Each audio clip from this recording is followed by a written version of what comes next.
হযরতে মুসা আলাইহিস সালামের আমলে একটা ঘটনা আছে, বশির হুজুর তার কিতাবে লিখেছে। আল্লাহর নবী বলেন, বনি ইসরাইল গোত্রের ওই তিনজন ব্যক্তি, একজন কুষ্ঠরোগ আল্লাহর কাছে শুধু কাঁদে, আল্লাহ আমি আপনার কাছে জীবনে কিচ্ছু চাই না, আল্লাহ তুমি আমার এই রোগ থেকে ভালো করো। আর একজন ব্যক্তি বলে, আল্লাহ আল্লাহ আমি আপনার কাছে কিছু চাই না, আল্লাহ আমার টাক হয়ে গিয়েছে, মাথায় আমার চুল নেই গো মাওলা, আল্লাহ তোমার কাছে দোয়া করে আল্লাহ তুমি আমার মাথায় চুল একটু গজিয়ে দাও। আর একজন ব্যক্তি বলে, আল্লাহ ও রব্বুল আলামিন, আল্লাহ আল্লাহ আমার দু চোখ অন্ধ করে দিয়েছো, আল্লাহ আমি দুনিয়ার আলো বাতাস কিছুই দেখতে পাই না, দুনিয়ার লাইট দেখতে পাই না, দুনিয়ার মানুষগুলো দেখতে পাই না, রব্বুল আলামিন আল্লাহ আল্লাহ গো আমার জীবনে আমি কিছুই চাই না, গাড়ি বাড়ি টাকা পয়সা ধন দৌলত কিচ্ছু চাই না, আল্লাহ আমি তোমার কাছে দাবি করি, আল্লাহ আল্লাহ আমার অন্ধ চোখটা তুমি ভালো করে দাও। বাবাজি আলোচনা শোনেন, আমি আপনাদের কাছে যে আলোচনা রাখছিলাম বাবা, ও মুরব্বিয়ানেরা, আল্লাহ পাক ফেরেশতাকে বললেন, ও ফেরেশতা চলে যাও, আমার ওই তিনজন বান্দা বিরাট কান্নাকাটি করে, ও ফেরেশতা ওরা কি চায়, যাও না ফেরেশতা একটাবার ওদের দাবিগুলো শোনো, ওদেরকে একটু পরীক্ষা করে আসো। আল্লাহ ফেরেশতা চলে আসলো। প্রথম যে ব্যক্তি কুষ্ঠ রোগী, ওই ব্যক্তিটার কাজে এসে বলে, ও আল্লাহর বান্দা কি জন্য তুমি কান্নাকাটি করো, তোমার কি হয়ে গিয়েছে, কি হয়েছে বলো, কি অবস্থা তোমার বলো। ওই সময় কুষ্ঠ রোগ ব্যক্তি, ওই রোগীর একটা কুষ্ঠ রোগওয়ালা ব্যক্তিটা বলেছিল, ওগো আল্লাহ পাকের, ওগো আল্লাহ পাকের ফেরেশতা, আল্লাহ পাক আমাকে কুষ্ঠ রোগ দিয়েছে, কুষ্ঠ রোগের জন্য মানুষ আমার পাশে আসে না, মানুষ আমাকে দেখে দূরে সরে যায়, আমাকে ঘৃণা করে, আমাকে ঠাট্টা করে। ও আল্লাহর ফেরেশতা আমার জীবনে আমি কিছুই চাই না, আর কোনো অর্থবিত্ত কোনো কিছু আমি কিছুই চাই না, আমি আল্লাহর কাছে চাই আল্লাহ আমার রোগটা যাতে ভালো করে দেয়। আল্লাহর ফেরেশতা তখন বললেন, ও আল্লাহর বান্দা, ও আল্লাহর বান্দা এই মুহূর্তে আল্লাহ তোমার রোগটা ভালো করে দেবে। আল্লাহকে বললেন, আল্লাহ আল্লাহ ওর রোগটা ভালো করে দেন, আল্লাহ ও কিছুই চায় না। আমার আল্লাহ বললেন, যাও আমি আল্লাহ ওর কুষ্ঠ রোগটা ভালো করে দেব। ভালো যখন হয়ে গেল, এইবারে আল্লাহর ফেরেশতা জিজ্ঞাসা করে, ও আল্লাহ পাকের বান্দা আর কি তোমার কোনো কিছু দরকার আছে কিনা, আমার আল্লাহ দেবে। ওই সময় ওই কুষ্ঠ রোগওয়ালা ব্যক্তিটা বলেছিল, ও আল্লাহর ফেরেশতা আল্লাহ যখন আমাকে দেবে, আমার জীবনে একটা বড় উট হলে, একটা উটনি হলে, একটা মহিলা উট হলে বিরাট ভালো হতো। আল্লাহর ফেরেশতা বলে, আল্লাহ ওকে একটা উট দিয়ে দেন, উটনি দিয়ে দেন। ওই উটনিটা লোয়া হয়ে গেল। ও বাবাজি ভাই জানেরা, উটনিটা ডোবার পরে ওই উটের বাচ্চা দিতে লাগলো, বাচ্চা দিতে দিতে দিতে দিতে দিতে দিতে দিতে ওই ব্যক্তিটা আল্লাহ পাক তাকে কোটিপতি, বিরাট ধন সম্পত্তির মালিক বানিয়ে দিয়েছে। একটা উটনিতে আল্লাহ বিরাট ধনী ব্যক্তি করে দিয়েছে। দ্বিতীয় ব্যক্তিটার কাছে চলে গেল। দ্বিতীয় ব্যক্তিটা হলো যার মাথায় চুল নেই, টাকওয়ালা ব্যক্তি, টাক মাথায় চুল নেই। ওই টাকওয়ালা ব্যক্তিটার কাছে গিয়ে বলে, ও আল্লাহর বান্দা কি হয়েছে তোমার, তুমি এমন করে কেন কাঁদো? আল্লাহর বান্দা বলতে লাগলো, ও আল্লাহ পাকের ফেরেশতা আমার জীবনে আমি আল্লাহর কাছে কোনো কিছু চাই না, আল্লাহ যদি আমার মাথায় একটু চুল দিয়ে দিত, আমার টাক পড়াটার জন্য মানুষ আমাকে ঠাট্টা করে, আমার দেখতে ভালো লাগে না, আমার নিজের দেখতে খারাপ লাগে। ও আল্লাহর ফেরেশতা একটা বারের জন্য আল্লাহকে একটু বলে, আল্লাহ যদি আমার এই টাকটা যদি চুলে ভরে দিত আমার ভালো হয়ে যেত, আমার ভালো হতো। আল্লাহর ফেরেশতা দোয়া চাইলেন, আল্লাহ পাক আল্লাহর মাথায় চুলের জন্য কান্নাকাটি করে। আবার আল্লাহ বলে, যাও আমি আল্লাহর মাথায় চুল দিয়ে ভরিয়ে দিলাম। আল্লাহ পাক বলে, বান্দা, আল্লাহ পাক বলে ফেরেশতা ওকে জিজ্ঞাসা করো ও আরো কিছু চাই কিনা চায়। আল্লাহর ফেরেশতা বলে, ও আল্লাহর বান্দা, আল্লাহ তো তোমার মাথায় চুল ভরিয়ে দিয়েছে, তোমার আর কোনো কিছু কি দাবি আছে বলো। ওই সময় আল্লাহর ওই বান্দা বলতে লাগলো, ও আল্লাহ পাকের ফেরেশতা, আল্লাহ যখন দিচ্ছে আল্লাহকে বলে আমার একটা গাভীন গরু অর্থাৎ একটা মহিলা গরু আমাকে দিয়ে দেখ। আমার আল্লাহ বললেন, যাও একটা গাভীন গরু। আল্লাহ ওই বান্দাটাকে দিলেন। ও বাবাজি, ওই গাভীন গরুটা বাচ্চা দিতে লাগলো। বাচ্চা দিতে দিতে একটা সময় দেখা গেল ওই বিরাট গরুতে আল্লাহ পাক থেকে কোটিপতি, বিরাট ধন সম্পত্তির মালিক বানিয়ে দিয়েছে। একটা গরুতি আল্লাহ বিরাট ধন সম্পত্তির মালিক বানিয়ে দিয়েছে। আলোচনা বোঝেন। আল্লাহ দ্বিতীয় তৃতীয় ব্যক্তির কাছে পাঠালেন, যাওয়ার ফেরেশতা 3 নম্বর ব্যক্তির কাছে যাও। 3 নম্বর ব্যক্তির চোখ দুটো অন্ধ, কানা, দুনিয়া দেখতে পায় না। আল্লাহর ফেরেশতা গিয়ে বলে, ও রব্বুল আলামিন, আল্লাহ পাক, আল্লাহ পাক ওই বান্দাটা চোখের জন্য কাঁদে। আল্লাহর ফেরেশতা বলে, আল্লাহর বান্দা তুমি বিরাট কান্নাকাটি করো, কি তোমার সমস্যা? বলে, আমার চোখ অন্ধ, আমি দুনিয়ার আলো বাতাস কিছু দেখতে পাই না।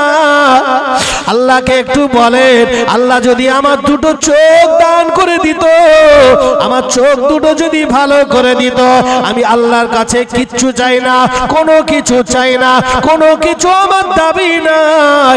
আমার আল্লাহ যদি চোখ দুটো ভালো করে দিত।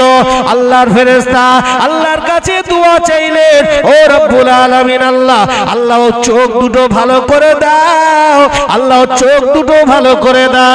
আমার আল্লাহ বললে, ফেরেশতা যাও যাও, আমি আল্লাহ ওর চোখ দুটোকে ভালো করে দিলাম। ভালো যখন হয়ে গেল, আমার আল্লাহ বলে, ও আল্লাহর ফেরেশতা, ও আমার ফেরেশতা, একটা বারের জন্য কে জিজ্ঞাসা করো ওর আর কোনো কিছু প্রয়োজন আছে কিনা। ওই সময় ফেরেশতা বলতে লাগলো, ও আল্লাহর বান্দা, তোমার আর কোনো কিছু কি প্রয়োজন আছে? আল্লাহর বান্দা তখন বলতে লাগলো, আল্লাহ যখন আমাকে দেবে, আমাকে একটা ধাড়ি ছাগল, একটা বকরি ছাগল আমাকে দিয়ে দে। আল্লাহ পাক খুশি হয়ে ওই বকরি ছাগলটা ওকে দিয়ে দিলেন। ওই বকরি ছাগলের বাচ্চা দিতে লাগলো। বাচ্চা দিতে দিতে দিতে দিতে দিতে দিতে একটা ছাগলের দানের ওসিলায় আল্লাহ পাক অনেক ধন সম্পত্তির মালিক আল্লাহ ওই ব্যক্তিটাকে করে দিয়েছে। বাবাজি শুনবেন, ঘটনা বলে চলে গেলে হবে না, ওর ভেতর থেকে নোবার আছে। জি বাবাজি, তারা এখন সেই উটের মালিকই বিরাট ব্যাপার, তার কোটি কোটি উট হয়ে গেছে, গরুর মালিক হয়ে গেছে, ছাগলের মালিক হয়ে গেছে, বিরাট অবস্থা, বিরাট ব্যাপার। কলা গাছ ফুলে ফেপে উঠেছে, তাল গাছ হয়ে গেছে। কথা বুঝলেন? আল্লাহর ফেরেশতারা একদিন আল্লাহকে বলছে, আল্লাহ একটু পরীক্ষা তো করবো। বলছে, হ্যাঁ পরীক্ষা তো এইবার শুরু হবে, এইবার তো পরীক্ষা শুরু। কিভাবে? আল্লাহর ফেরেশতারা একদিন গেছে, গিয়ে মানুষ সাধু সেজে মানুষ রূপ ধারণ করে ওই ব্যক্তিটার কাছে, হাদিস শরীফ এসছে, বসিরহাট হুজুর তার কেতাবে এই ঘটনাটা লিখেছে। জি অনেকে জানে।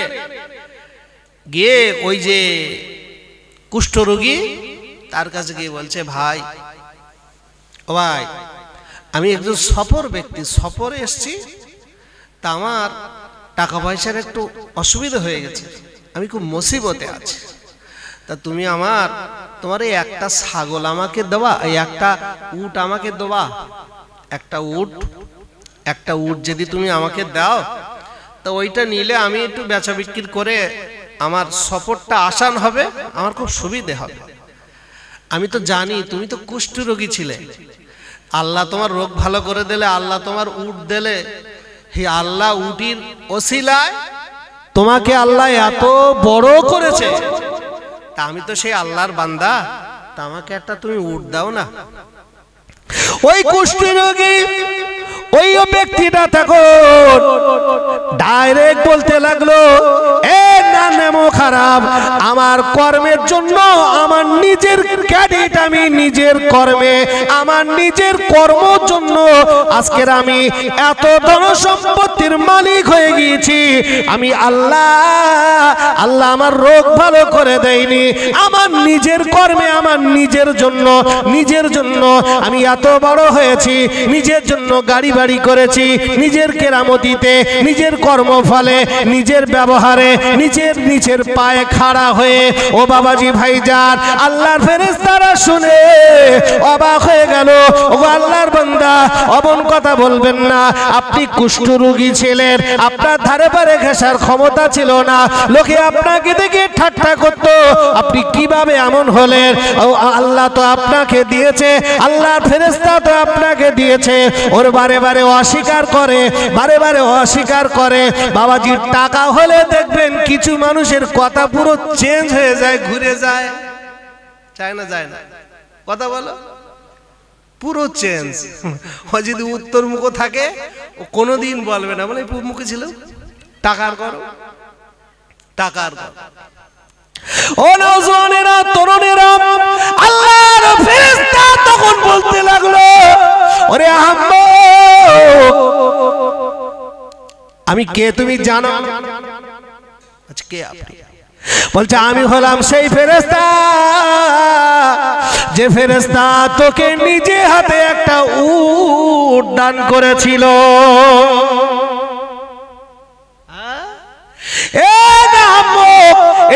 খারাপ বেঈমান, আল্লাহর গজবে পরিণত হয়ে যা। ভাইরা বাবাজিরা, আল্লাহর ফেরেশতা আল্লাহর কাছে দোয়া করলেন, আল্লাহ কত বড় নেমো খারাপ, আল্লাহ কত বড় বেঈমানের বাচ্চা, একটাবার দেখো আমার আল্লাহ পাক সঙ্গে সঙ্গে ওই কুষ্ঠরোগী যেমন ছিল আল্লাহ তেমন তাকে করে দিয়েছে। খেল কত। আল্লাহর ফেরেশতা এবার দ্বিতীয় ব্যক্তিটার কাছে গেল। দ্বিতীয় ব্যক্তিটা হলো কি বাবা, মাথায় চুল নেই, টাক টাক, শখ হয়েছে, আল্লাহ আমার চুল যদি হতো ভালো হতো। এইবারে চুলওয়ালা ব্যক্তির কাছে গেল, একটা মানুষের রূপ ধারণ করে গিয়ে বলছে, ভাই তোমার তো আল্লাহ অনেক টাকা পয়সা ধন সম্পত্তির মালিক দিয়েছে, গরুর মালিক আল্লাহ তোমাকে করেছে। ও আল্লাহর বান্দা, আমি একজন সফরের মানুষ, মুসাফির মানুষ, আমি একজন সফরে এসেছি, আমার টাকা পয়সার প্রয়োজন, অনেক টাকা পয়সা, আমি আমার একটু অসুবিধা হয়ে গিয়েছে। ও আল্লাহর বান্দা, আল্লাহ তোমাকে তো অনেক টাকা পয়সা দিয়েছে, অনেক ধন সম্পত্তি দিয়েছে, ওই জন্য আমি আল্লাহর বান্দা হয়ে আল্লাহর রাস্তায় আমাকে একটা গরু তুমি দান করো, আমাকে একটা গরু তুমি দান করো। ওই গরুটা বিক্রি করে আমার সফরটা আমি চালাতে পারতে পারবো।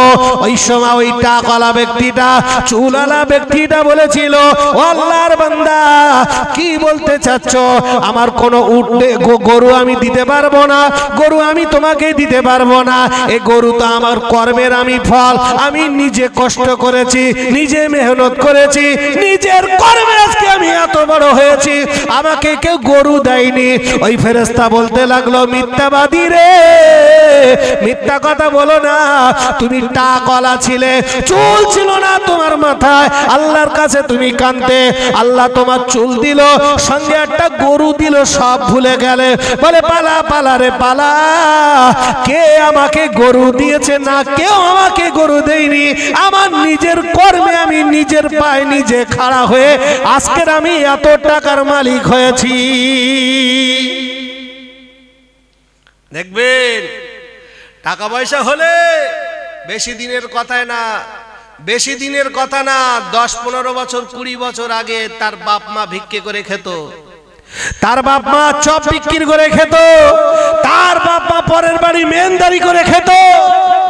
আল্লাহ তাদের দিয়েছে, দিলেই বাবা তারা সেই অতীত ভুলে যায়, তারা অতীত ভুলে যায়। না না, আমি এই জায়গায় এসেছি কত কষ্ট করে তুমি জানো? ভাই ওর কোনো ক্ষমতা আছে? কথা বলেন। হ্যাঁ, মানুষ বলে না আমি এই বাড়ি করেছি, 4 তলা বিল্ডিং করেছি, এই 2 বিঘে জমি কিনেছি, 5 বিঘে জমি কিনেছি, এই ফ্ল্যাট করেছি, এই দোকান করেছি, ওই করেছি। একবারও আল্লাহর নাম নেয়? কথা বলে। হ্যাঁ, একবারও আল্লাহর নাম নেয়? হ্যাঁ, অনেক নামাজি মুসল্লি দেখবেন তারাও নেয় না, তারাও নেয় না। আপনি ইমানদারি দেখাচ্ছেন? আপনি ইমানদার? মোটেই না, মোটেই না। তাওয়াক্কালতু আলাল্লাহ, তাওয়াক্কালতু আলাল্লাহ, সর্বহালতে আল্লাহ। যারা এই নিষ্ঠার সাথে, এই নীতির সাথে, এই আকীদার সাথে যারা দুনিয়াতে চলতে পেরেছে তারাই হলো ইমানদার, প্রকৃত আল্লাহওয়ালা তারাই, যারা আল্লাহর প্রতি ভরসা, যারা আল্লাহর প্রতি ভরসা। আর যারা চাকরির প্রতি ভরসা করে, যারা ব্যবসার প্রতি ভরসা করে, যারা দোকানের প্রতি ভরসা করে, যারা নিজের ছেলের প্রতি ভরসা করে, যারা বাপের প্রতি ভরসা করে, যারা মাঠে চাষবাসের উপরে ভরসা করে, এরা শুকনো বেঈমান। কি বেঈমান? কথা বলো বাবা, রাগ করছেন? হ্যাঁ, এরা শুকনো বেঈমান, শুকনো, কাঁচা বলবো না, শুকনো বেঈমান। কোনো রসকস কিছু নেই। একটা বারের জন্য এইটা বলতে পারেন যে আল্লাহ আমার আছে, আল্লাহ কিছু জমি জায়গা দিয়েছে, তার ওসিলায় আল্লাহ আমার নিয়ে যাবে, আল্লাহ আমার একটা সন্তান দিয়েছে, সেটা চাকরি বাকরি করে, আল্লাহ মাথার উপরে থাকলে আল্লাহর প্রতি ভরসা করে আল্লাহ আমাকে চালাবে। কেন তুমি এইভাবে বলতে পারো না? হ্যাঁ, আর যখন বিপদে পড়ো, যখন রোগ হয়েছে আর সারে না, তখন এ হুজুর ও হুজুর, এ মসজিদের মুসল্লি খাওয়ানো, ও পীর সাহেবের দরবারে যাবা, ও ফকিরকে দান করা, তখন তো আল্লাহ বিল্লাহ একা ছোটে না, যেই ভালো হয়ে যায় আর সে চিনতে পারে না আল্লাহ। কিছু কিছু লোকের দেখবেন রোগ টোগ হলে দৌড়িয়ে দৌড়িয়ে মসজিদ যাবে, দৌড়িয়ে দৌড়িয়ে।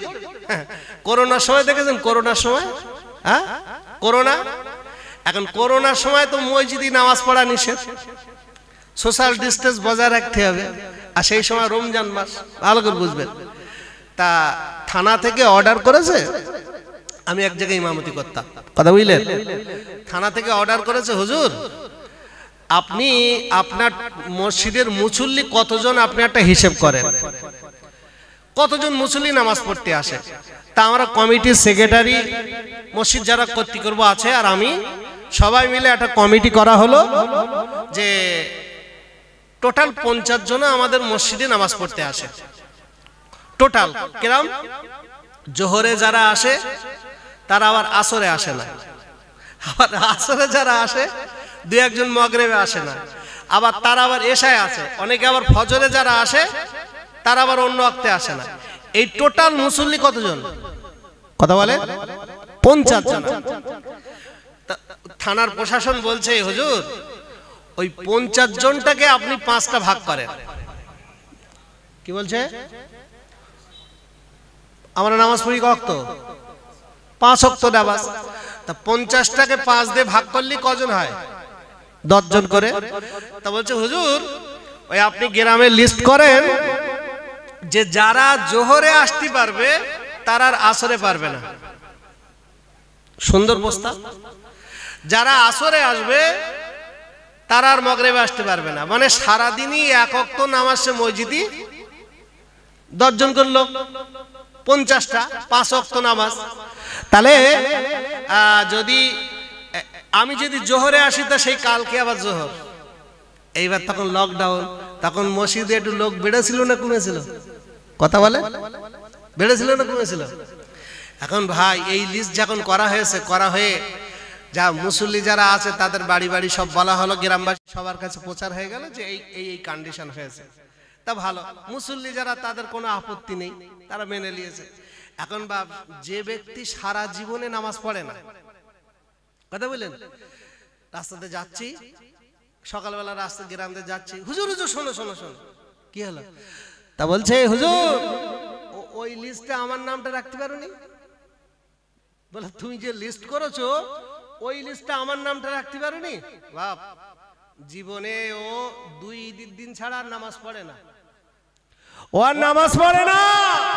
কিন্তু লকডাউন হয়েছে, করোনা হয়েছে, ভাইরাসে ও ধরবে, ওর ভাইরাসে শেষ করে দেবে, ওর উড় গেলে যাবে, ওর একেবারে চিররোগী করবে।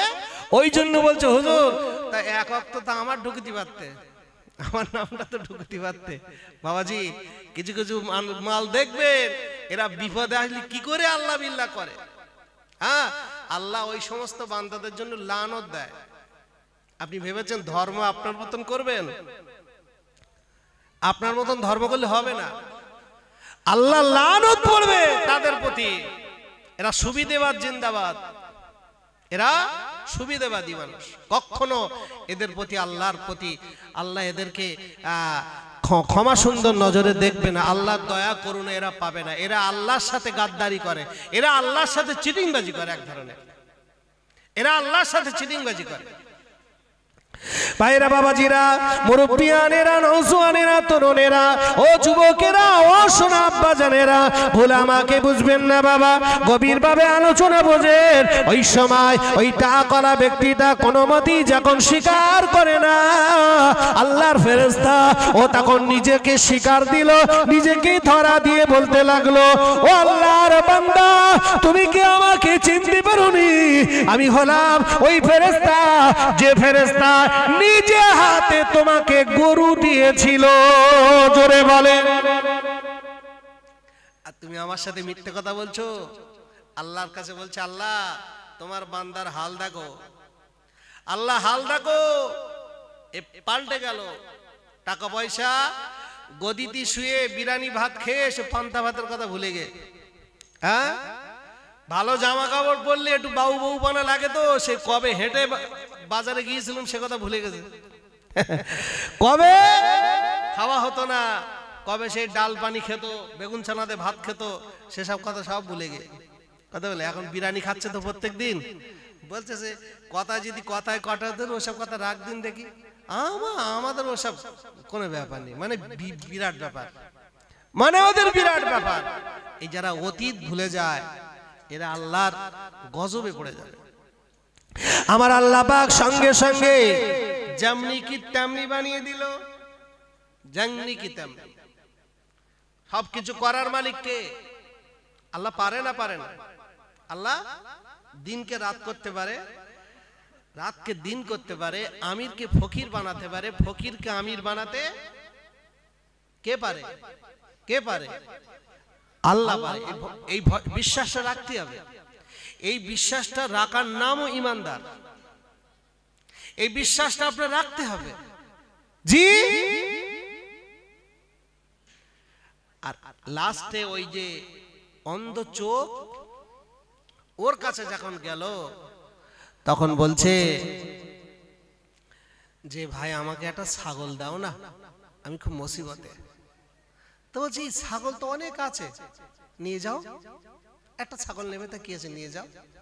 এ ছাগল আল্লাহ দিয়েছিল আল্লাহর রাস্তায়, তা আবার সেই আল্লাহর বান্দা তুমি, আল্লাহর তরফ থেকে আল্লাহর নাম করে চাচ্ছ আল্লাহর রাস্তে, তা সেই আল্লাহর রাস্তায় একটা ছাগল দেবো, তা কি আছে, যাও নিয়ে যাও। ভাইরা, বাবাজিরা, ছেলেরা, বাচ্চারা, আল্লাহ পাকের ফেরেশতা, হযরতে আল্লাহর ফেরেশতা ওই বান্দা বনি ইসরাইলের আমলে ওই বান্দাটাকে আল্লাহর ফেরেশতা বললেন, ওরে আল্লাহর বান্দা রে,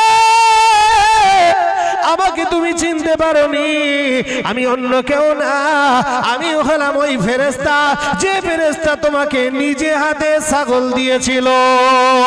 ও আল্লাহর বান্দা, আমি তোমাকে পরীক্ষা করতে এসেছিলাম, আমি তোমাকে সাহায্য করেছিলাম, আল্লাহর তরফ থেকে আল্লাহ তোমাকে সাহায্য করেছিল, আবার তোমাকে আল্লাহ পাক পরীক্ষা করার জন্য দিয়েছে। আল্লাহ পাক, ও বাবাজি ভাইজান, আল্লাহ কিছু কিছু মানুষকে অর্থ দেয়, আবার তাদের পরীক্ষা পরীক্ষা করার জন্য দেয়, বড় লোক করে, অর্থবিত্ত টাকা পয়সা দেয়, আল্লাহ তাদেরকে পরীক্ষা করার জন্য দেয়। কিন্তু তারা যদি পরীক্ষায় উত্তীর্ণ হতে পারে তবে আল্লাহ আরো বাড়িয়ে দেয়। আর দেখবেন অনেক মানুষ দেখবেন এই বড় লোক, এই আবার গরিব হয়ে যায়, এই শেষ হয়ে যায়, ফুটুনি মারতে মারতে বেরিয়ে যায়। কথা বললেন না? হ্যাঁ, ফুটুনি মারবে, ওই বাবা ফুটুনি কি?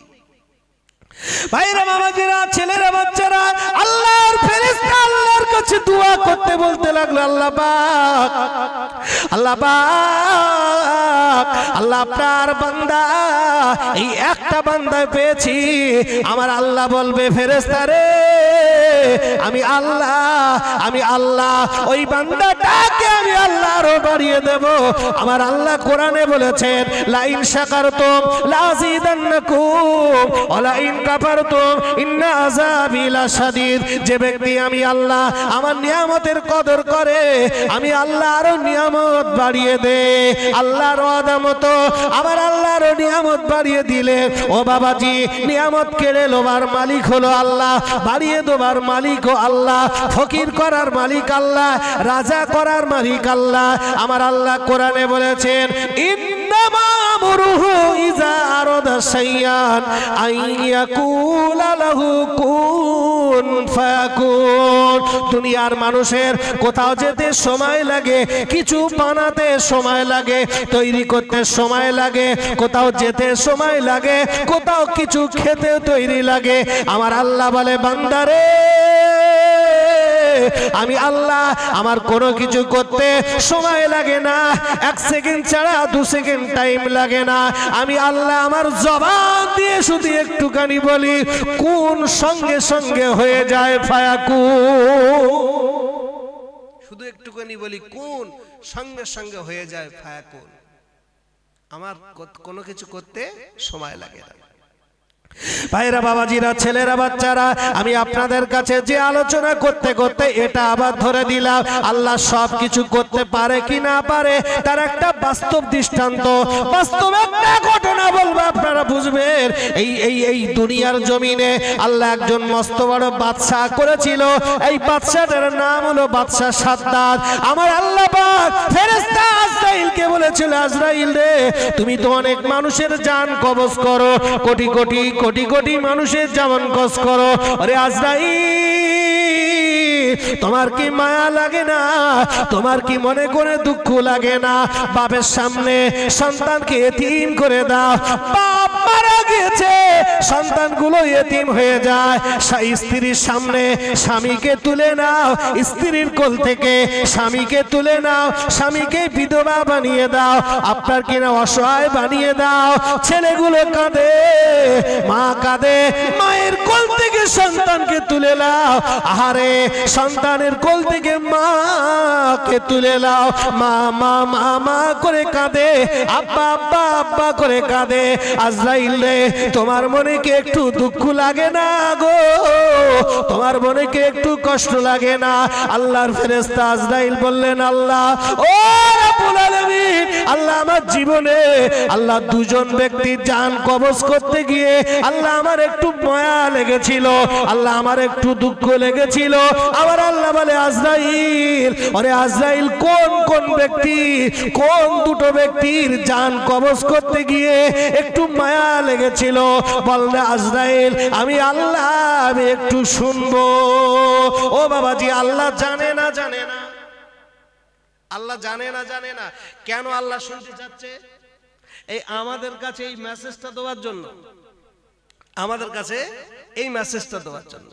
আল্লাহর ফেরেশতা আজরাইল বললেন, আল্লাহ, ও রব্বুল আলামিন, আল্লাহ, আল্লাহ এই পৃথিবীতে আল্লাহ একদিন সমুদ্রের মাঝ দরিয়ায় একটা জাহাজ ভেসে যায়। বঙ্গোপসাগর, আটলান্টিক মহাসাগরের উপর দিয়ে বিরাট বড় একটা জাহাজ ওই পানির উপর দিয়ে ভেসে যায়। ওই জাহাজের উপরে অনেক সরোয়া, অনেক আপনার কিনা মানুষজন আছে, অনেক প্যাসেঞ্জার আছে। হঠাৎ সমুদ্র ছেড়ে দিয়েছে, সমুদ্রের উপর দিয়ে জাহাজ যাচ্ছে, জাহাজ ছেড়ে দিয়েছে। চলতে চলতে চলতে চলতে একেবারে অনেক দূরে চলে গেল। সমুদ্রের মাঝখানে ওই জাহাজটা যখন পৌঁছে গেল, হারে হঠাৎ দেখতে পাওয়া গেল ওই জাহাজটা উল্টে গেল, জাহাজটা অ্যাক্সিডেন্ট হয়ে গেল, জাহাজটা ভেঙে গেল। ভেঙে যাবার পরে মানুষগুলো সব ডুবে মরে গেল। ওই জাহাজের তক্তা ছেড়ে গেল। জাহাজের তক্তা ছেড়ে যাবার সাথে সাথে ওই তক্তার উপরে কিছু মানুষ ভেসে চলে যেতে লাগলো। রব্বুল আলামিন ওই তক্তার উপরে একজন মহিলা, ওই মহিলাটা গর্ভবতী, ওই মহিলার পেটে সন্তান আছে। ওগো রব্বুল আলামিন ওই সমুদ্রের মাঝ দরিয়ায় তক্তার উপরে ওই মহিলাটা আছে। কয়েকদিন হয়ে গেল, চতুর্দিকে শুধু পানি আর পানি, কেউ নাই, সাথী সঙ্গী কাউকে দেখতে পায় না। পানি আর পানি, পানি আর পানি। সমুদ্রের হাঙর কুমোর বিভিন্ন বড় বড় মাছগুলো আছে, অনেক দুঃখে অনেক কষ্টে আছে। রব্বুল আলামিন সমুদ্রের মাছ দরিয়ায় কয়েকদিন থাকার পরে কোনো কিনারা পাচ্ছে না। কোনো কিনারা যখন পায় না, হঠাৎ ওই মহিলা পেটের বেদনা শুরু হয়ে গেল। বাচ্চা হবে, পেট ব্যথা শুরু হয়ে গেল, বেদনা শুরু হয়ে গেল, প্রসাব যন্ত্রণা শুরু হয়ে গেল। ওগো রব্বুল আলামিন ওই কঠিন পরিস্থিতিতে মহিলাটা কোথায় যাবে? মহিলাটা কি করবে? বাচ্চা প্রসাব হলো। বাচ্চা প্রসাব করার পরে ওই মহিলাটা বাচ্চাকে কোলে তুলে নিয়ে বুকের মাঝখানে জড়িয়ে নিয়ে বলে, বাবা, বাবা, এই কঠিন পরিস্থিতির মধ্যে দিয়ে আমাদের মোকাবেলা করতে হবে। বাবা, এই সমুদ্রের মাছ দরিয়ায় আমরা কোথায় যাব, কি করব, কোনো কিনারা পাচ্ছি না। মহিলাটা বাচ্চা নিয়ে একটু শান্তিতে থাকে, একটু আরামে থাকে, বাচ্চার মুখের দিকে তাকায়, অনেকটা মনে ভালো লাগে, শান্তি লাগে। ও রব্বুল আলামিন, ঠিক ওই মুহূর্তে আল্লাহ আপনি আমাকে হুকুম করেছিলেন, ও আজরাইল, ওই মহিলার জান কবজ করো, ওই বাচ্চার মায়ের জান কবজ করো। ও রব্বুল আলামিন, আল্লাহ, আমি আজরাইল, আমি তো আপনার হুকুমের পাগল, আমি আপনার হুকুমের দাস। আল্লাহ, আমি ছুটে গিয়ে ওই সমুদ্রের মাছ দরিয়ায় চলে গেলাম। দরিয়ায় গিয়ে দেখি বাচ্চাটা মায়ের কোলে খেলা করে, বাচ্চাটা মায়ের কোলে খেলা করে। আল্লাহ, এই দৃশ্য দেখে আমি আজরাইল, আল্লাহ, আমি তো আপনার সৃষ্টি, আল্লাহ, আল্লাহ, আপনার যদি মায়া থাকে, আল্লাহ, আমি তো আপনার সৃষ্টি, আমি আজরাইল, আমার কি মায়া লাগবে না? আল্লাহ, আজরাইলের দয়া কি হবে না? আল্লাহ, আমি আজরাইল, আমি কি এত পাষাণ? আমি আজরাইল, আমি কি এত নিষ্ঠুর? আমি আজরাইল কি, আমি কি এত খারাপ? আল্লাহ, আমি আপনার হুকুম তো পালন করব। আল্লাহ, ওই বাচ্চার বুকের দিকে তাকিয়ে আমি আজরাইল, আমার একটু মায়া লেগেছিল, আমি আজরাইল, আমার একটু দুঃখ লেগেছিল, আমি আজরাইল, আমার একটু কষ্ট হয়েছিল। আয় আল্লাহ, ওই ব্যক্তিটার জান কবজ করতে গিয়ে আমার আল্লাহ বললেন, আজরাইল, বুঝলাম, আর এক জায়গায় জান কবজ করতে গিয়ে কষ্ট লেগেছিল, সেটাকে আমার আল্লাহ তো সব জানে, জানা সত্ত্বেও আবার জিজ্ঞাসা করছে কেন? ও ভাইরা, বাবাজিরা, ও ছেলেরা, বাচ্চারা, মুরব্বিয়ানেরা, তরুণেরা, গভীরভাবে আলোচনা বোঝেন। আল্লাহর ফেরেশতা আজরাইল বলতে লাগলো, আল্লাহ, আল্লাহ পাক এই পৃথিবীর জমিনে একজন মস্ত বড় বাদশা ছিল, ওই বাদশাটার নাম হলো বাদশা সাদ্দাত। সাদ্দাতের নাম কে শুনিনি বাবা? সাদ্দাত, আল্লাহ, ওর অহংকার এত পরিমাণে হয়েছিল। সাদ্দাত, আল্লাহ তোমার জান্নাতে যাবে না, আল্লাহ ওর বানানো জান্নাত, আল্লাহ ওর স্বাদের জান্নাত, আল্লাহ ওর জান্নাত কোটি কোটি টাকা খরচ করে হিরে জহরাত মণি মুক্তা অন্যান্য দেশ থেকে সুন্দরী মহিলাদেরকে এনে তাদেরকে হুর করেছে, আর সুন্দর সুন্দর যুবকদেরকে মাইনে করে দিকে তাদেরকে গেলেমান করেছে। আর রাব্বুল আলামিন সাদ্দাত আপনার জান্নাতে যাবে না, আল্লাহর বানানো জান্নাত বানিয়েছে, আল্লাহর নিজের জান্নাতে যাবে, আপনার জান্নাতে যাবে না। আল্লাহ ওই জান্নাত বানানোর পরে, এই দুনিয়া নামক জান্নাত বানানোর পরে ওই জান্নাতে প্রবেশ করতে যাবে অনেক হাতি, অনেক উট, অনেক কিছু লোকজন নিয়ে সমাগম করে ওয়েলকাম জানাতে লাগলো, ঢাক ঢোল বাজিয়ে ধুমধাম করে জান্নাত উদ্বোধন করবে। মিস্টার সাদ্দাত জান্নাতে প্রবেশ করবে বিরাট বড় একটা হাতির উপরে সওয়ার হয়ে, সাংযোগ বাজিয়ে আপনার কিনা আনন্দ করতে করতে জান্নাতে প্রবেশ করবে। সাদ্দাত চলতে লাগলো, সাদ্দাত জান্নাতের দিকে যেতে লাগলো। হঠাৎ পিছন দিক থেকে একটা ফকির সাদ্দাতকে জোর করে ডাকে, এ সাদ্দাত দাঁড়াও। সাদ্দাতের পিলে চমকে গেছে, এত জোরে ডেকেছে, সবাই একটু জমিন যেন কেঁপে গেছে, কান তালা লেগে গেছে। সাদ্দাত বলছে, কে রে? আমার এই শুভ মুহূর্তে, এই আনন্দের সময় আমার সাদের জান্নাতে প্রবেশ করব, আর কার এত বড় বুকির পাটা যে আমি আমার নাম ধরে জোরে চিল্লে ডাকছে। ঘাড় ঘুরিয়ে দেখে একটা ফকির। কে? ফকির। সাদ্দাত বলে, হায় হায় রে, হায় হায় রে, তা তোর বিচার আমি করবানি, দাঁড়া আমি ঘুরে আসি জান্নাত থেকে, জান্নাতটা উদ্বোধন করে আসি, পরিদর্শন করে আসি, তারপরে তোর বিচার হবে। সাদ্দাত বলছো তুমি খুব চালাক, হ্যাঁ? তুমি মনে করেছো আজকের সাদ্দাতের ধরলে একটু দান বেশি পাবো, মালকড়ি বেশি পাবো, তা ঠিক আছে। সাদ্দাত বললেন, এই শোনো, ওর গলায় একটা সোনার হাত ছিল, ওটা খুলে দিয়ে বলছে, দে ওর গলায় পড়ে দে। বিরাট চালাক, হাতটা দিয়ে দিল, ওর গলায় দিয়ে দিল। সাদ্দাত আবার আনন্দের সহিত আবার জান্নাতে প্রবেশ করবে। হঠাৎ পিছন দিক থেকে আবার ওই ফকিরটা, সাদ্দাত দাও। সাদ্দাত এবারে ওর দিকে ঘুরেছে আর চোখটা নীল হয়ে গেছে। সাদ্দাত বলে, কে তুমি? আচ্ছা, আমি কে, আমার চিনতে পারছো না? সাদ্দাত বুঝতে পেরেছে এ হলো আজরাইল, আমার জান কবজ করবে। আজরাইল। সাদ্দাত তখন কাঁপছে, থরথর করে কাঁপছে। আজরাইলকে বলতে লাগলো, আজরাইল, ও আজরাইল শোনো, তুমি আমার জান কবজ করবে আমি বুঝতে পেরেছি। আজরাইল একটুখানি লেট মি ফিনিশ, একটু ওয়েট করো, একটু লেট করো। আজরাইল আমার সাদের জান্নাত, ওরে আজরাইল রে, কোটি কোটি টাকা খরচ করে এই জান্নাত বানিয়েছি, আমার জান্নাতটা একটুখানি প্রবেশ করতে দে। আজরাইল একটুখানি ওয়েটিং, একটুখানি ওয়েটিং তুমি করো, একটুখানি লেট করো আজরাইল। আজরাইল রে, আবার জান্নাত একটাবার পরিদর্শন করতে দে।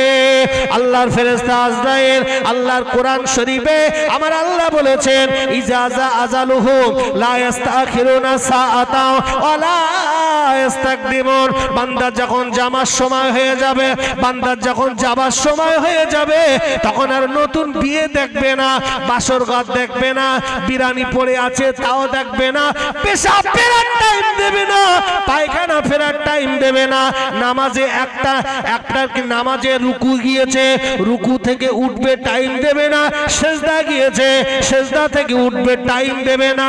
ও বাবাজি, এক রাকাত হয়েছে আর এক রাকাত হবে ভাবে টাইম দেবে না, রাতের বেলা সকাল বেলা ঘরে ছাদ দেবেন, জমি রেস্টারি করবেন, সময় দেবে না, ভালো মন্দ খাবেন তাও সময় দেবে না।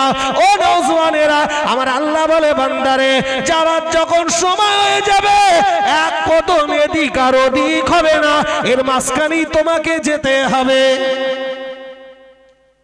যখন এক কদম এক ধাপ এদিক আর ওদিক হবে না, ওর মাঝখানেই ফিনিশ। আল্লাহর ফেরেশতা আজরাইল এই কথা যখন বললেন, আল্লাহর ফেরেশতা আজরাইল বললেন, ওরে সাদ্দাত, ও সাদ্দাত, সময় তোলা যাবে না, আল্লাহর হুকুম হয়ে গিয়েছে, তোকে কি এখানেই খতম করব। হযরতে আপনার কিনা সাদ্দাত, সাদ্দাত এই সময় কাকুতি মিনতি ঘুরতে লাগলো। ওরে আজরাইল, আমি তোর হাতে ধরে পায়ে ধরে বলি, একটুখানি দাঁড়া, একটুখানি দাঁড়া। ও সাদ্দাত, ওরে আজরাইল, একটুখানি দাঁড়া, আমাদের সাদের জান্নাত একটুখানি ঘুরে আসি, একটুখানি সময় দে। আল্লাহর ফেরেশতা ওই সময় আবার আল্লাহকে বলে, ওরে আল্লাহ পাক, ও রব্বুল আলামিন, আল্লাহ, আল্লাহ আজরাইলের সেদিন কাকুতি মিনতি দেখে আমি আজরাইল সত্যি আমার একটু দুঃখ লেগেছিল। আমি আজরাইল, আহারে সাদ্দাতের কাকুতি মিনতি দেখে আমি আজরাইল আমার একটু মনে কষ্ট লেগেছিল, আমার মনে দয়া লেগেছিল, আমার মনে মায়া লেগেছিল। রব্বুল আলামিন আল্লাহ এই দুজন ব্যক্তি ওই সমুদ্রের মাছ দরিয়ায় বাচ্চাকে রেখে মায়ের জান কবজ করতে গিয়ে আমার কষ্ট লেগেছিল, দুঃখ লেগেছিল, আর সাদ্দাতের জান কবজ করতে গিয়ে আমারও দুঃখ লেগেছিল। আমার আল্লাহ বলে, আজরাইল, ওরে আজরাইল একটুখানি শোনো, ওরে আজরাইল শোনো, ওই সমুদ্রের মাছ দরিয়ায়, ওই সমুদ্রের মাছ দরিয়ায় ওই যে বাচ্চাকে রেখে মায়ের জান কবজ করেছো, আজরাইল তুমি কি জানো ওই বাচ্চাটাকে? এই আজরাইল, তোমার তো দুঃখ লেগেছিল, আমি আল্লাহ বলছি, তুমি সমুদ্রের মাছ দরিয়ায় বাচ্চাকে রেখে ওই যে বাচ্চার জন্য তোমার দুঃখ লেগেছিল না, ওই বাচ্চাটা কে তুমি জানো? তাহলে আল্লাহ, আমি তো কিচ্ছু জানি না, আল্লাহ আমি তো জানি না। আমার আল্লাহ বলছে, এই আজরাইল, ওই বাচ্চাটা হলো সাদ্দাত। কে ওই বাচ্চাটা? ওই হলো সাদ্দাত। ভাই, অনেক শিক্ষা আছে, অনেক কিছু বোঝার আছে। সাদ্দাতের বাপ ছিল না, মা ছিল না। আমার আল্লাহ সমুদ্রের প্রাণীদের হুকুম করে বলেছিল, এই সমুদ্রের প্রাণীরা, সাদ্দাতকে খাবি না, সাদ্দাতকে খাওয়া তোদের জন্য হারাম। আল্লাহ রাব্বুল আলামিন সমুদ্রের দরিয়ার মাছদেরকে বলেছিল, এই সমুদ্রের মাছেরা সাদ্দাতকে গালে করে নিয়ে কিনারায় তুলে দে, তুলে দে। সাদ্দাতকে কে মানুষ করলো? সাদ্দাতের তো মা ছিল না, বাপ ছিল না। সাদ্দাত দুনিয়ার জমিনে এক কাঠা জমি জায়গা ছিল, এক কাঠা। ওর পরিচয় কি জানতো? ও হিন্দু না কাওরা না কি? ও নিজের পরিচয় সম্পর্কে ওর কোনো আইডিয়া ছিল? বাবাজি, ও তো এতিম বাচ্চা, গরিব বাচ্চা। ওই এতিমকে তুলে আল্লাহ পাক মাছের সাহায্যে কিনারায় তুলে দিল। কিনারায় নিয়ে বাবাজি আপনারা শোনেন, ওই সাদ্দাতকে বলা হয়েছে বাঘ তাকে মানুষ করতে লাগলো। বাঘ জঙ্গলের জন্তু, জঙ্গলের জন্তু জানোয়ার, বাঘ তাকে মানুষ করতে লাগলো। বলা হয়েছে সাদ্দাত তো ছোট্ট বাচ্চা, দুধের বাচ্চা, বাচ্চাকে কি খাবে? বাঘের দুধ পর্যন্ত আমার আল্লাহ সাদ্দাতকে খাবিয়েছে। যে সাদ্দাতের জায়গা জমি নেই, এতিম বাচ্চা, যে সাদ্দাতকে আল্লাহ পাক সমুদ্রের মাছ দরিয়াতে তুলে লোকালয় নিয়ে আল্লাহ তাকে মানুষ করলো। যে কোনো ওসিলায় সবকিছু করাচ্ছে কে? সবকিছু করাচ্ছে আল্লাহ। সে আল্লাহ পাক সাদ্দাতকে রাজত্ব দিল, আল্লাহ বাদশাহিত্ব দিল, আর বাদশাহিত্ব পেয়ে ও নিজেকে না শুকরিয়া আদা করলো, অহংকারী করলো, টাকা হলো ভুলে গেল, পূর্বের কথা ভুলে গেল যে আমি কোথায় ছিলাম কোথায় এলাম, আল্লাহর সাথে গাদ্দারি করলো, আল্লাহর কলেমা পড়লো না, দিন পড়লো না, দিনের ভিতরে আসলো না, কোরআন পড়লো না, ধর্মকে বুড়ি আঙুল দেখালো। আল্লাহ বলে কিছু নাই, টাকা হলে হাম কিসি সে ডরতা নেই। ও বাবাজি, দুনিয়ার মানুষগুলোকে মশা মাছির মতো মনে হয়, আর তুমি যেন একলাই বীর পালোয়ান মনে হয়। এমন একটা অবস্থা যখন সাদ্দাতের হয়ে গেল, আল্লাহ পাক সহ্য করতে না পেরে আল্লাহ পাক আজরাইলকে বললেন, আজরাইল যা, এবার তুমি ওর জানটা কবজ করো। বাবাজি, আমি এটাই বোঝা চেয়েছি, সব কিছুর করার মালিক হলো আমার আল্লাহ। জোরে বলে। অহংকারী করবে, তাকব্বারি করবে, বড়ায়ত্ব করবে, ফকিরকে ঠাট্টা করবে, গরিবকে বিনা কারণে মারবে, অত্যাচার করবে, তুমি বিরাট বড় পণ্ডিত, কিচ্ছু না। তোমার বিচার দুনিয়াতে যদি না হয়, তুমি অপেক্ষা করে রেখো, আল্লাহর কাছে তোমার বিচার তোলা আছে, আছে তোমার বিচার তোলা। মানুষের দেখবেন একটু ক্ষমতা পেলে, একটু টাকা পয়সা বেশি হলে, জি একটু কোনো একটা প্রতিষ্ঠানে দাঁড়িয়ে গেলে, সে যেন বাবা আর যেন কি একটা তার হয়ে গেল, হায় হায় হায়, এ কি, এ তো মানুষের পরিচয় না। হ্যাঁ ভাইরা, বাবাজিরা, ছেলেরা, বাচ্চারা, নওজোয়ানেরা, ও তরুণেরা, যুবকেরা, ও সোনামানিকেরা, ভুল বুঝবেন না, গভীরভাবে আলোচনা বোঝেন। তাহলে আল্লাহ পাক পবিত্র কালামুল্লাহ শরীফের ভিতরে বলেছেন, বান্দারে তোদের মরতে হবে, মরণে তোদের ছাড় নেই, তোদের মরতে হবে। যে ব্যক্তি মায়ের পেট দেখলো, অবশ্যই করে সে কবরের পেট দেখবে। ও নওজোয়ানেরা, যুবকেরা, আমরা সবাই মরে যাব, সবাই আমরা মরে যাবার পরে আমাদেরকে মাটি দেবে, মাটি দেওয়ার পরে আমাদেরকে বলে দেবে, মিনহা খলাকনাকুম ওয়া ফিহা নুঈদুকুম ওয়া মিনহা নুখরিজুকুম তারাতান উখরা। সবাই মিলে তিন মুঠা দিয়ে যে যার মতো বাড়ি চলে আসবে। হাদিস শরীফে এসেছে, বাবা মানুষ কবরে মাটি দিয়ে 40 কদম যখন পিছনে চলে আসবে, আসার পরে সঙ্গে সঙ্গে ওর কবরে দুইজন ফেরেশতা চলে আসবে। একজন ফেরেশতার নাম হলো মুনকার, আর একজন ফেরেশতার নাম হলো নকির। মুনকার আর নকির আপনার কি না? দুইজন ফেরেশতা আসবে, দুইজন ফেরেশতা এসে আপনাকে জিজ্ঞাসা করবে, আপনাকে কবর থেকে তুলবে, কবর থেকে উঠে বসাবে, উঠে বসিয়ে আপনাকে জিজ্ঞাসা করবে, মান রব্বুকা, তোমার রব কেডা? আমাদের রব কে? কথা বলে, আমাদের রব রব্বি আল্লাহ। আচ্ছা, এই যে আপনি সহজ করে বললেন আমাদের রব আল্লাহ, একদম সহজ, কোন পানির মতো বলে দিলেন না? আচ্ছা, কবরে কি পানির মতন হবে? কথা বলে, কবরে পানির মতো হবে?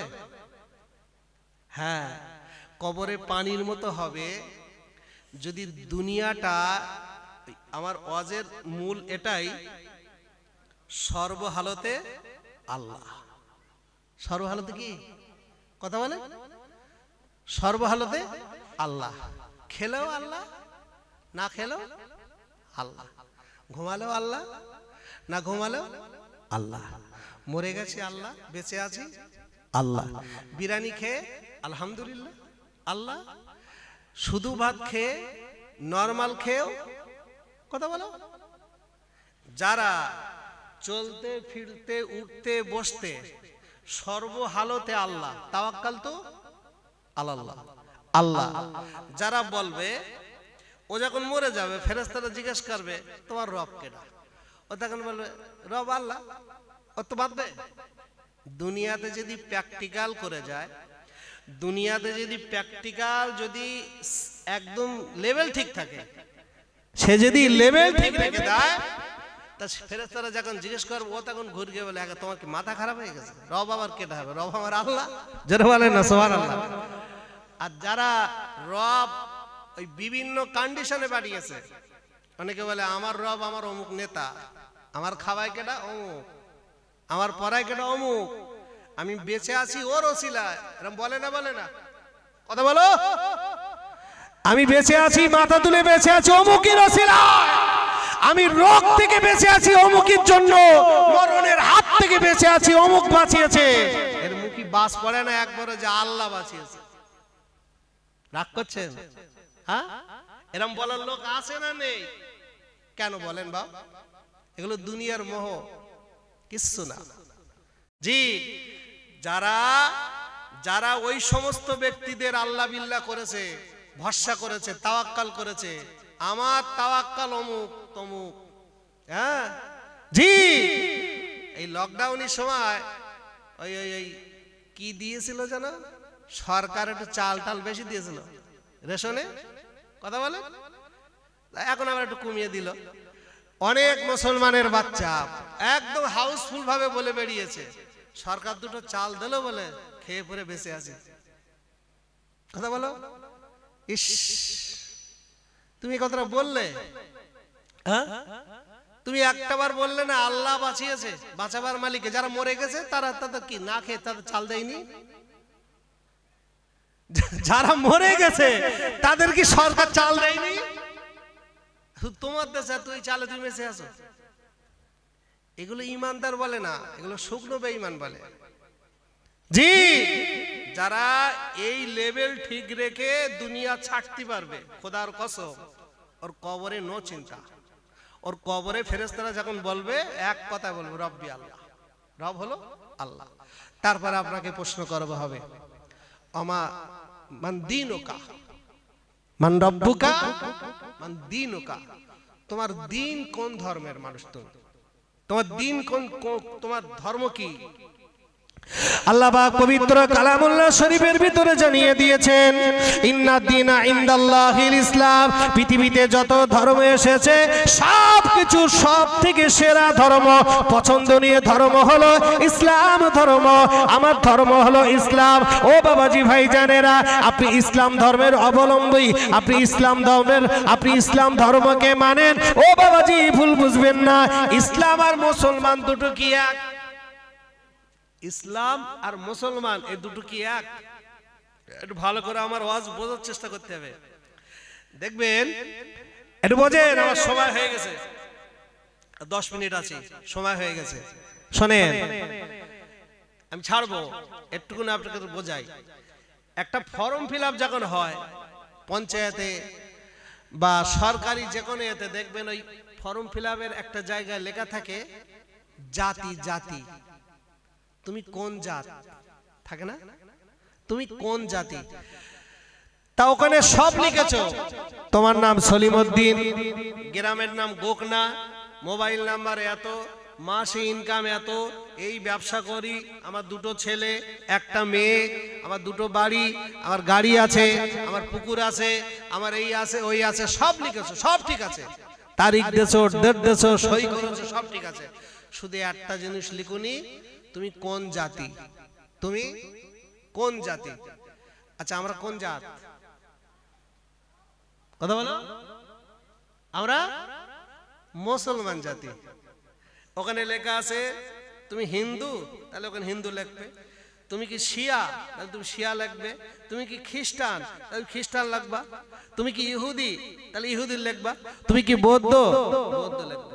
আচ্ছা, ওখানে কি লেখা হবে তুমি তো মুসলমান, ওখানে কি লেখা হয় যে আমি ইসলাম ধর্মের মানুষ? হ্যাঁ, না, ওখানে লেখা হয় আমি মুসলমান।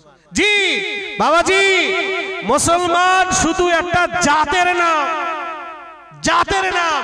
আমি যদি ধর্মের ব্যাখ্যা করি, ধর্ম হলো ইসলাম, কিন্তু মুসলমানটা হলো আমাদের জাত, একটা নামকরণ, একটা নামকরণ মুসলমান, কিন্তু আমাদের ধর্ম হলো ইসলাম। যারা মুসলমানের ভিতরে আছে তারাই যে ইসলাম ধর্মের ভিতরে আছে, এটা ঠিক না, এটা ঠিক না। তারাই ইসলাম ধর্মের ভিতরে আছে যারা ধর্মকে মান্যতা দেয়। এখন ধর্মকে মান্যতা দেয় কিভাবে আমি আপনাকে বলছি। ভাই, বাজারে গরুর গোশত বিক্রি হয়, গরুর গোশত খাওয়া যায় তো? গরুর গোশত খাওয়া যায়, গরুর গোশত বিক্রি হয়। আপনি গরুর গোশত এনে কিনে খাবেন, আলহামদুলিল্লাহ, ভালো, সবাই, কেউ কিছু বলবে না। আপনার একদিন মন চাচ্ছে যে আমি আজকে একটু গরুর গোশত না কিনে ওই হাবড়া বনগায় গায়েঘাটার দিকে একটা অন্য কিছু বিক্রি হয়, হয় না? ওই তেতুলিয়া বিরুজির দিকে হয় না? হয়। এখন আপনার মনটা চাচ্ছে আমি শুধু ধর্ম, আপনি কেরাম ধর্ম অবলম্বী মানুষ আমি বোঝাচ্ছি, তুমি বোঝেন। এখন আপনার মন চাচ্ছে যে আমি আজকের একটু ওই জিনিস আনবো। এখন আপনি এনেও ফেলেছেন, এনে রান্না টান্না হয়ে গেছে, খাওয়া দাওয়া হয়ে গেছে। এই বাবাজি ভুল বোঝেন না, শোনেন, বোঝানোর জন্য শুধু বলছি যে হুজুরে কি কথা বলতেছে। হ্যাঁ শোনেন, এখন আমি বলছি একটুখানি বোঝেন। এখন আপনি সবকিছু করলেন, আচ্ছা এটা করার কারণে আপনাকে গ্রাম থেকে কেউ তাড়িয়ে দেবে? বলেন, গ্রাম্য ভাবে বিচার করবে, মারবে, তাড়াবে, জরিমানা করবে, কেস কাপটা করবে? কিছু